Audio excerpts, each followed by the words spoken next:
Yamuna Tira Banachari Jaya Radha Madhava Kunja Bihari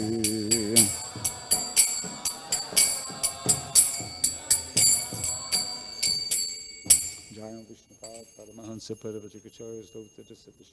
Divine Grace A.C. Bhaktivedanta Swami Srila Prabhupada Ki Jai ISKCON BBD Founder Acharya Srila Prabhupada Ki Jai Jayam Vishnupad Paramahansa Padavajikacharya Sovzadasata Shishimad His Divine Grace Bhakti Siddhanta Saraswati Goswami Maharaj Ki Jai Ananta Gaudiya Vaishnava Vrinda Ki Jai Ramacharya Haridas Thakur Ki Jai Prem Se Kaho Shri Krishna Chaitanya Prabhu Nityananda Shri Advaita Gadadhar Shivasati Gaura Bhakta Vrinda Ki Jai Shri Shri Radha Krishna Gogopi Nath Shamakunda Radha Kunda Giri Govardhan Ki Jai Vrindavan Dham Ki Jai, Navadvip Mayapur Dham Ki Jai, Ganga Jamuna Maya Ki Jai, Bhakti Devi Ki Jai, Tulasi Devi Maharani Ki Jai, Samaveda Bhakta Vrinda Ki Jai, Harinam Sankirtan Ki Jai, Brihat Badanga Ki Jai. All glories to the assembled devotees, all glories to the assembled devotees, all glories to the assembled devotees, all glories to Shri Shri Gurung Gurung, all glories to Srila Prabhupada.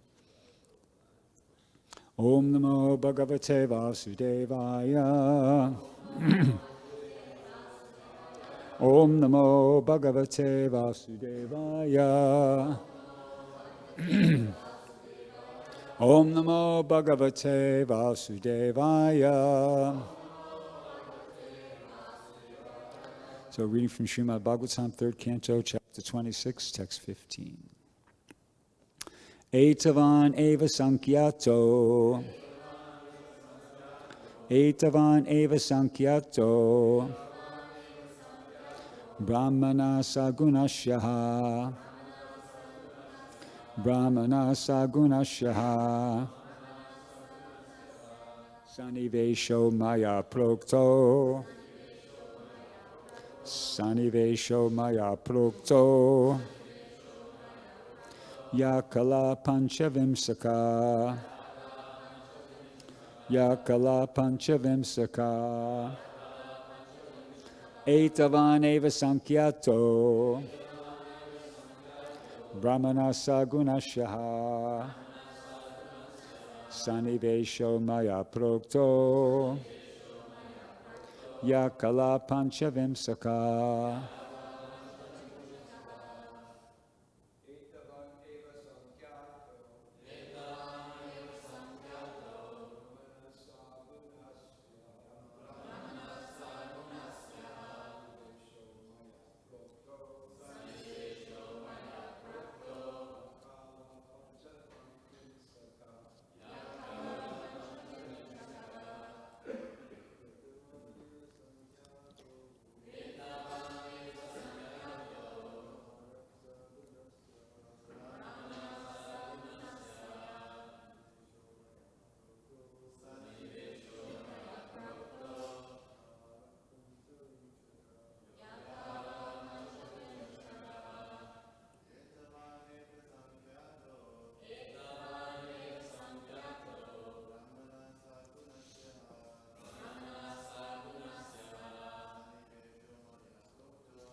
Vaishnavīs.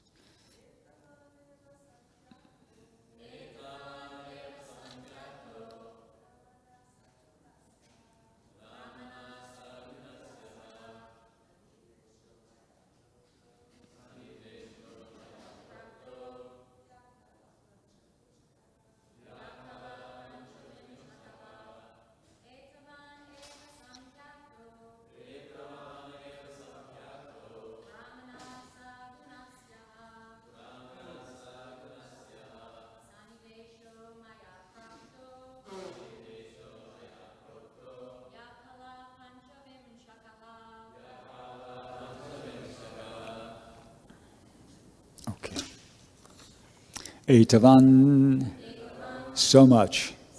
Eva, just. Saṅkhyātaḥ, enumerated. Brahmaṇaḥ, the Brahman. Sa-guṇasya, with material qualities. Ha, indeed. Sanniveśo, arrangement.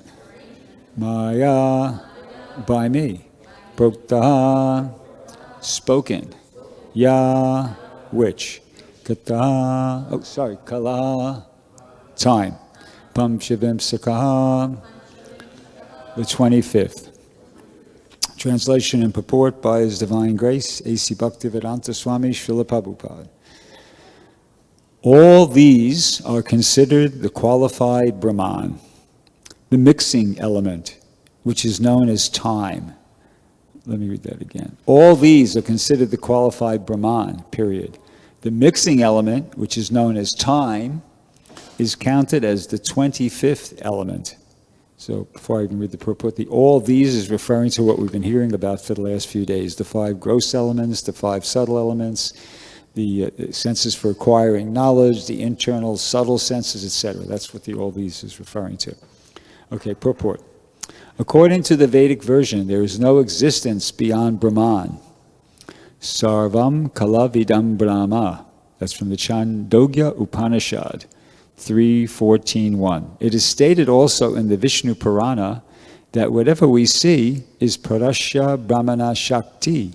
Everything is an expansion of the energy of the Supreme Absolute Truth, Brahman.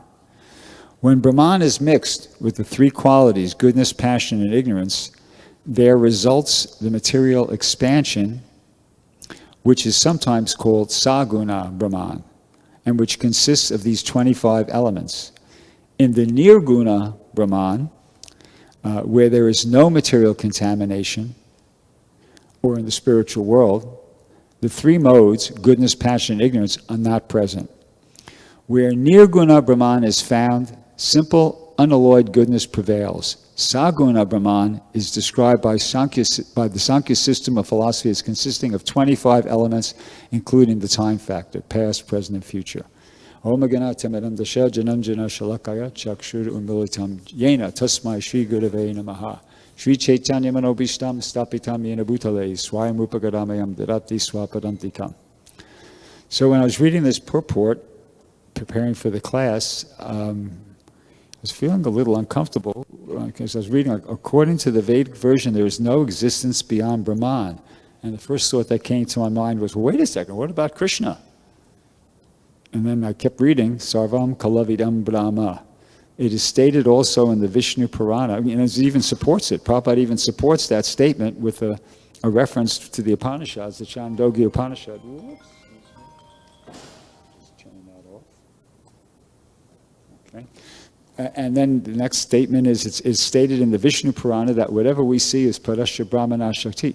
Everything is an expansion of the energy of the Supreme Absolute Truth. And I was kind of, as I was reading it, I was expecting a Krishna, and then I know Brahman. And I go, whoa, what's going on here? No existence beyond Brahman. Everything is an expansion of the energy of the Supreme Absolute Truth, Brahman. What happened to Krishna? And then it goes on. Well, the way it should be understood is this: just like if you were to say to me, everything in this material world, all the rain, it's evaporated by the and formed into clouds, and then it pours down onto the land, and all the food grows. That's all because of the sunshine. And so if you were to say that to me, I shouldn't get nervous and think, oh, does that mean he or she is saying that it's not because of the sun? Same thing. Same thing. If you were to say to me, all vegetation is because of the sunshine, it doesn't mean you're saying all vegetation is not because of the sun. You're also saying that without directly saying that, because they're inextricably connected. Sun, sunshine, same thing. So in the same way, Brahman, by saying there's no existence beyond Brahman, and saying that the Supreme Absolute Truth, Brahman, it's not saying it's something different. It's not saying that it's Brahman, but it's not Krishna. No. Brahmano hi pratishtaham. Krishna says at the end of the 14th chapter of the Bhagavad Gita, I used to know this, but I don't want to take a chance. Brahmano hi pratishtaham, amritasya vyasya cha, sasvatasya chidharmasya, Sukaishyai kantikashyacha. It says, I am the basis of the impersonal Brahman. Well, that's the most important part of the translation right there. Krishna is the basis of the impersonal Brahman. It's him. So in hearing this, that there's no existence beyond Brahman, or that everything is an expansion of the supreme absolute truth Brahman, don't get nervous. You're not hearing something different than what we've been hearing all along, which is that Krishna is the basis of everything. Okay, then it goes on to say, when Brahman is mixed with the three qualities of goodness, passion, and ignorance, there results the material expansion, which is sometimes called Saguṇa Brahman, material world, basically. That's Saguṇa Brahman. Brahman being mixed with these, that other energy of Krishna, the external energy, and that consists of the 25 elements. Because in nirguṇa Brahman, that's Brahman without the modes of material nature, there is no material contamination. Prabhupada says, he says, in nirguṇa Brahman, or in the spiritual world, means the same thing. See, nirguṇa Brahman, or in the spiritual world, they're the same thing. There's no modes of material nature. There's no modes of material nature in the nirguṇa Brahman. There's no modes of material nature in the spiritual world. Prabhupada says it. The three modes, goodness, passion, and ignorance, are not present. Where nirguṇa Brahman is found, simple, unalloyed goodness prevails. Okay. So I'm going to try to give a little bit more information about what it's like to experience simple, unalloyed goodness in a second. Saguṇa Brahman is, okay, yeah, let's do that right now. Okay, so this is an excerpt from a lecture Prabhupada gave where I believe they were quoting from the second canto, someplace in the second canto. So this is from the books. In the Sāṅkhya Kaumudi, it is stated that unalloyed goodness or transcendence is just the opposite to the material modes. All living entities are eternally associated without any break, and the Lord is the chief and prime entity there. In the Agama Purāṇa, also, the transcendental abode is described as follows. The associated members there are free to go everywhere within the creation of the Lord, and there is no limit to such creation, particularly in the region of the 3/4 magnitude, means the Vaikuntha and spiritual world. Since the nature of that region is unlimited, there is no history of such association, nor is there end of it. It goes on. The conclusion may be drawn that because of the complete absence of the mundane qualities of ignorance and passion, there is no question of creation, nor of annihilation. In the material world, everything is created and everything is annihilated, and the duration of life between the creation and annihilation is temporary. In the transcendental realm, there is no creation and no destruction, and thus the duration of life is eternal unlimitedly. In other words, everything in the transcendental world is everlasting, full of knowledge and bliss, without any deterioration. Since there is no deterioration, there is no past, present, and future in the estimation of time. It is clearly stated in this verse that the influence of time is conspicuous by its absence.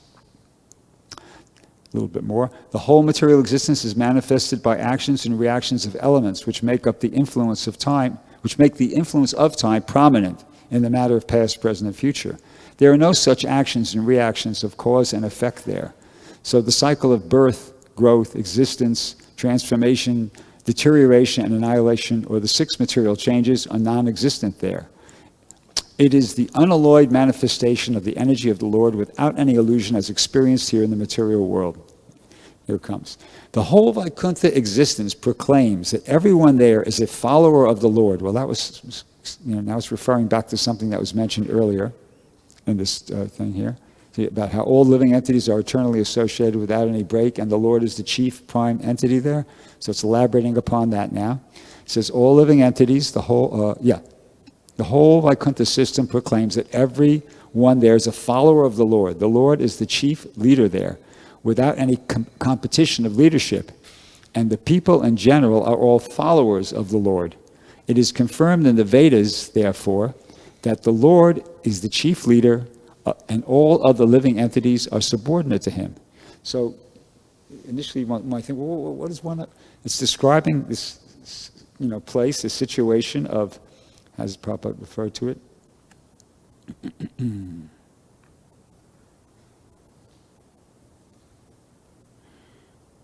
Everlasting full knowledge, bliss without any deterioration. What does that have to do with accepting the leadership of the Lord?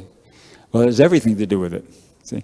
Because experiencing an eternal life of blissful knowledge is the privilege of the living entities who have accepted the leadership of the Supreme Personality of Godhead, as Lord Viṣṇu, as Lord Narayan, as Lord Krishna. It's a privilege.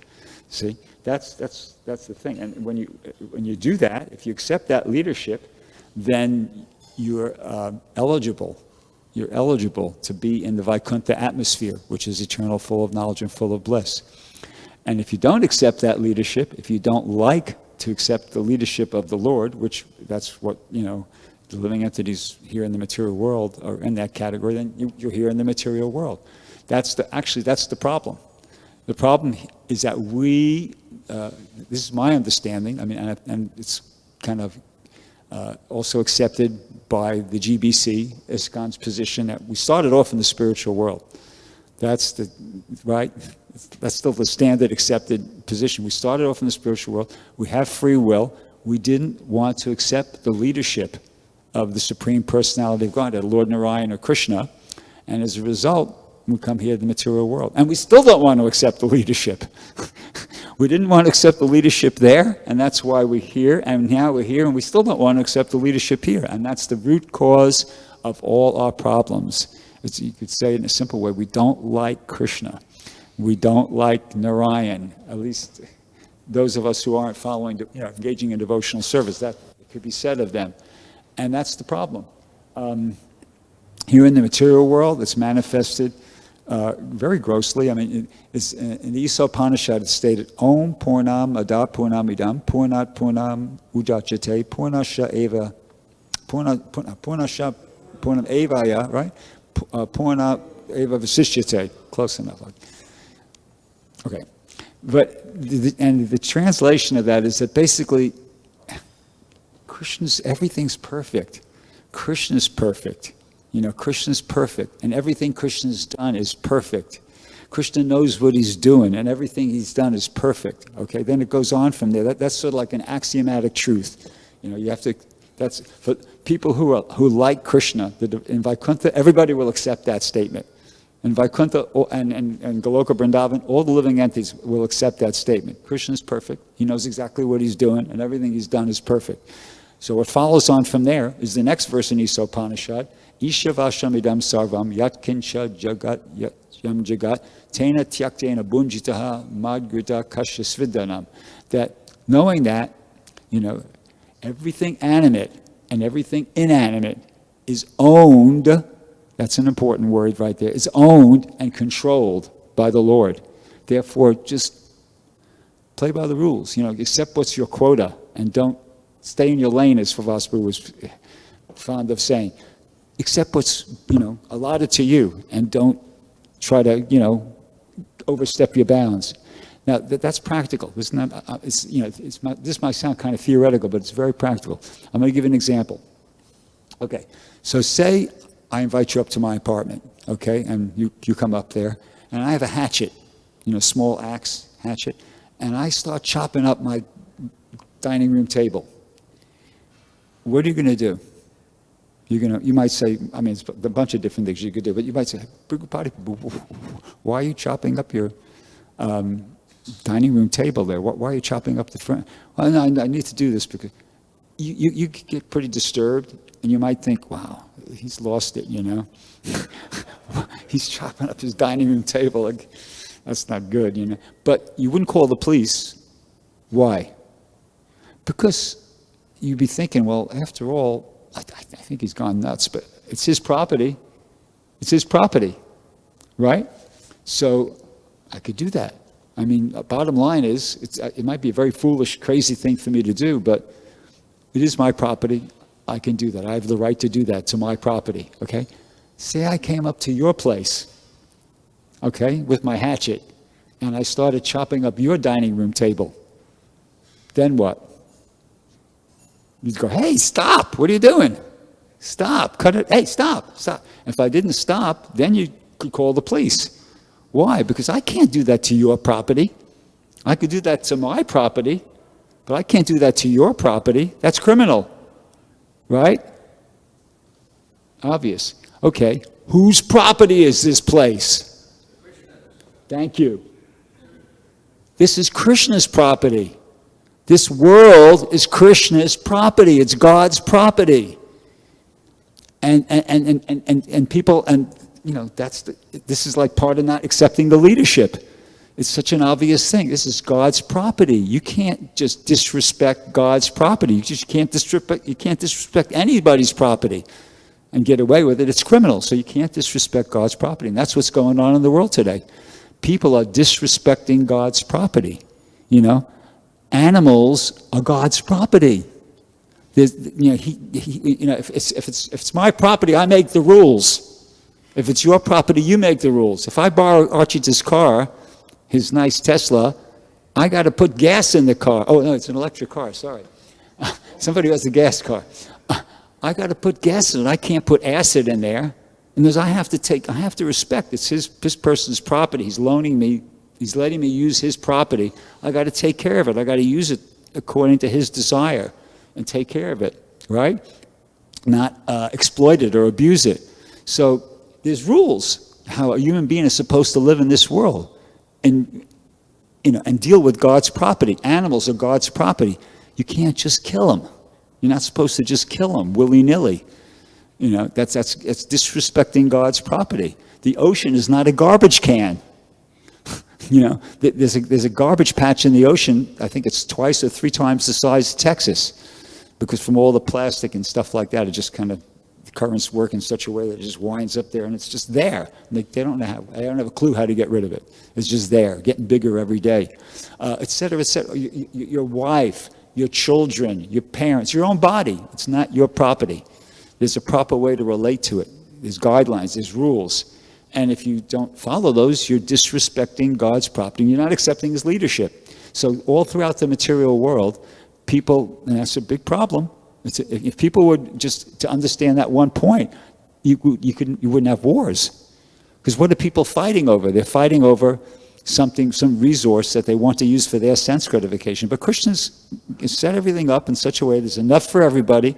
And if people were able to follow the guidelines in the Vedic literature, and just accept their quota and not try to, go beyond that, then everything would be fine. It's actually a solution to the problems of the world today.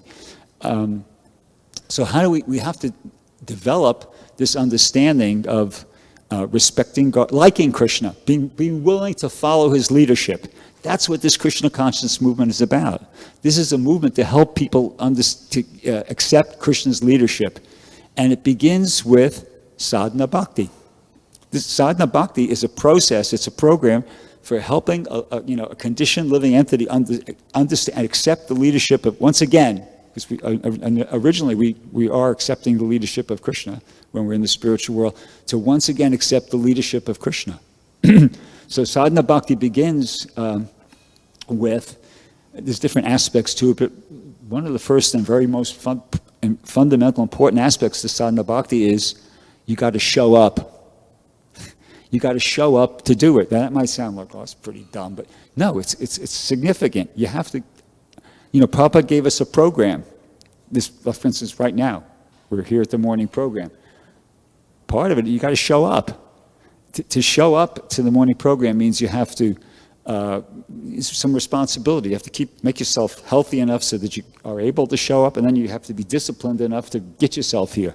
But it's significant. It's significant. That's the first step, show up. And, I heard a lecture the other day where Prabhupada was saying how, he was in New York, 1971. I can't remember the exact words, but he was saying he had to tell some devotee, if you can't get up and come for Mangalarti, you can't live in the temple. That's what he said.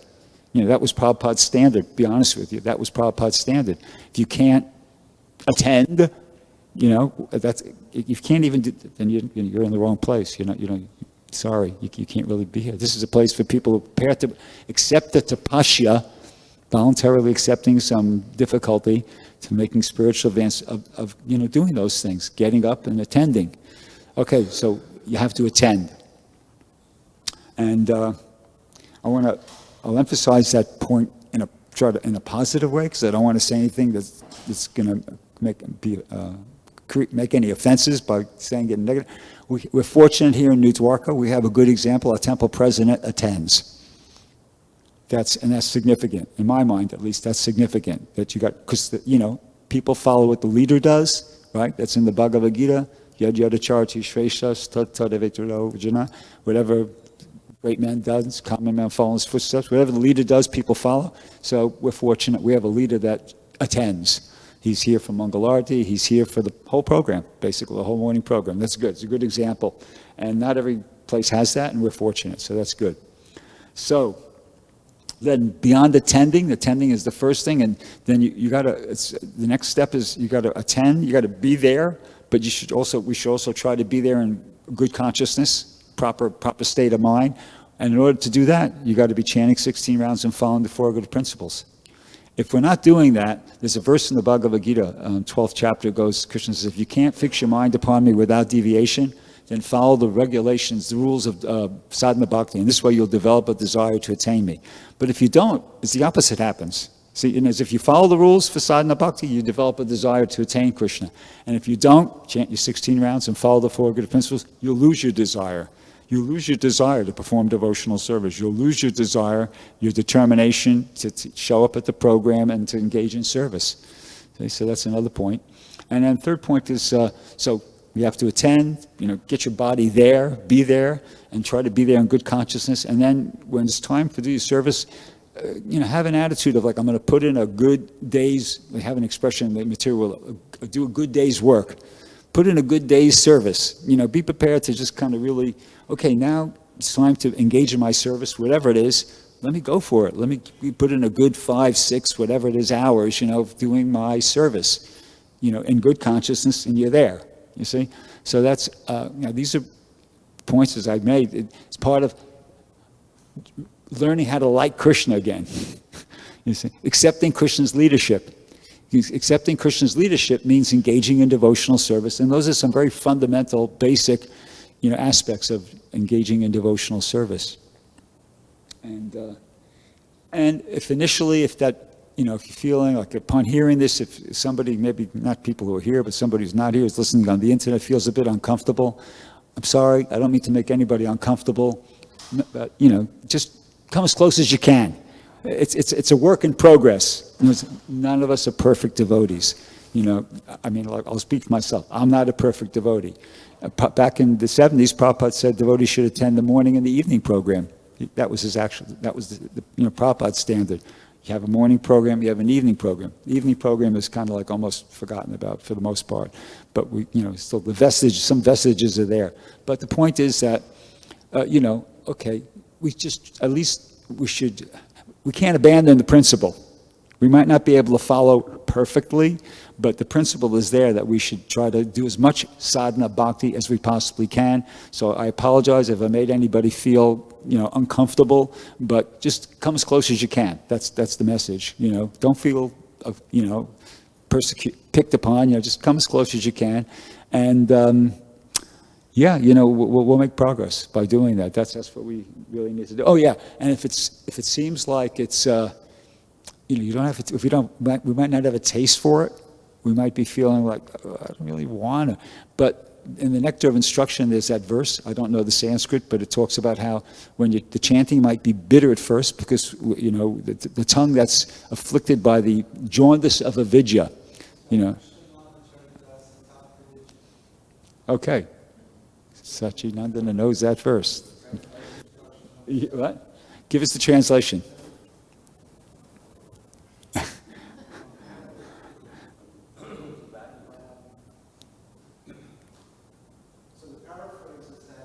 Okay. We're going to have a taste for chanting Hare Krishna. Yeah. But by carefully chanting these evenings every day, a natural relish, a natural taste will arise from chanting. Just like when someone has jaundice, you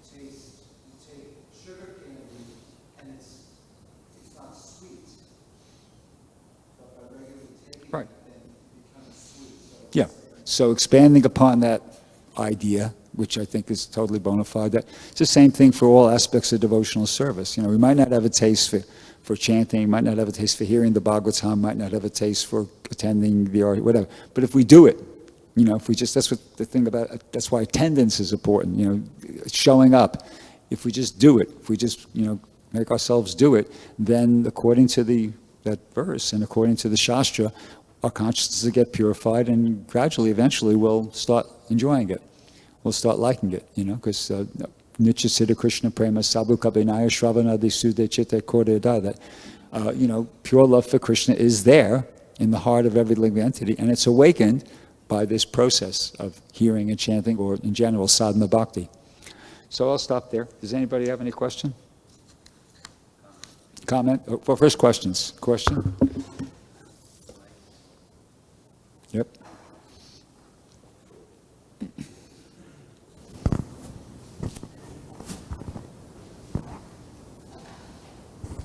Hare Krishna Prabhu, thank you. You're quoting this Ishavāsyam verse from Viṣṇu Purāṇa, which is, talking about our quota, not to be greedy, understanding things are God's property. So we always have to have this consciousness, but then simultaneously we want to develop the consciousness of spiritual greed. So where does spiritual greed fit in the equation of trying to be very kind of simple and low maintenance? Well, spiritual greed, you're greedy for more service. It's not material. It's nothing to do with material greed. In spiritual greed, you're greedy to get more mercy from Krishna. You're already appreciating. That's what you're greedy for. You're greedy for the mercy of. You're not greedy for sense gratification. Material greed is greed for sense gratification, but spiritual greed is greed for more mercy from Krishna, and it's a totally different state of mind. You're already acknowledging that I'm already getting mercy from Krishna. I want more mercy from Krishna. And you're greedy to get more mercy from Krishna. You're greedy to experience more, love for Krishna, more closer relationship with Krishna. Whereas material greed is you're greedy to just gratify your own senses like that. That's off the top of my head. You want to add something to that, or? No, I have the full translation. Okay, go ahead. Sure, go ahead. Okay, thank you. So, nectar of instruction, text number 7.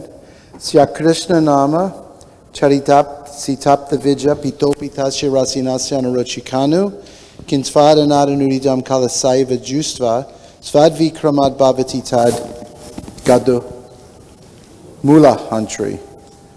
The holy name, character, pastimes, and activities of Krishna are all transcendently sweet, like sugar candy. Although the tongue of one afflicted by the jaundiced of avidya, ignorance, cannot taste anything sweet, it is wonderful that simply, by carefully chanting these sweet names every day, a natural relish awakens within his tongue, and his disease is gradually destroyed at the root. Thank you. Any other question? Yeah? Good. Comment, wait. Question first. No other question? Okay, comment. Amala Bhakti Maharaj had a comment. Question? Okay, question first and then comments. In this verse, there are two important conditions, adarat and anudinam. Anudinam, Prabhupada translates word to word every day or 24 hours, and adarat with respect or careful. So maybe you can kindly tell how to chant carefully with respect. What is it? How to apply this? Pay attention. Just pay attention. Chant carefully means here. But Prabhupada didn't. He just kept it very simple. When devotees talked about that, he just said chant and hear what you're chanting. That's the potency is there in the names. So you just have to chant it and hear it. Don't do other things at the same time. Don't distract. Don't be reading at the same time or cleaning at the same time, or try to just be chanting and hearing what you're chanting. That's the simple answer I would give. Okay, comment? Amala Bhakti Maharaj.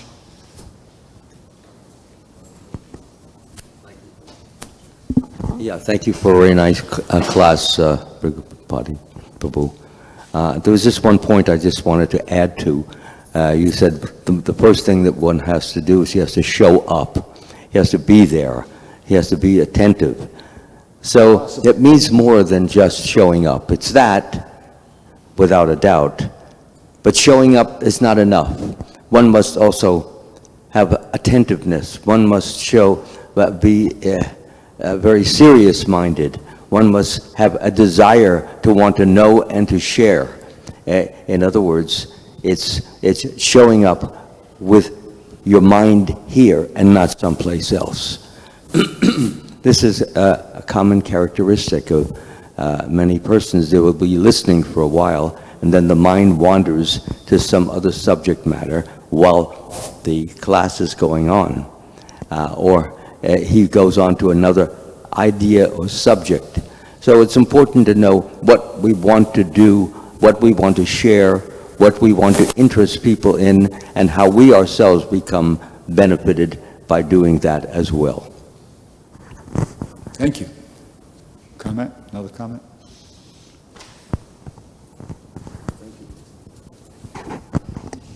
Just to reinforce that point that you quote, that verse from Nectar of Instruction can be applied to all aspects of devotional service.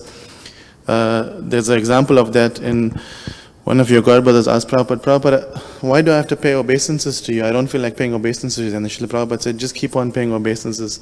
One day you will feel like paying obeisances. Yeah, that was Gargamuni. Yeah. Okay, thank you very much. Srimad Bhagavatam ki jai, Srila Prabhupada ki jai.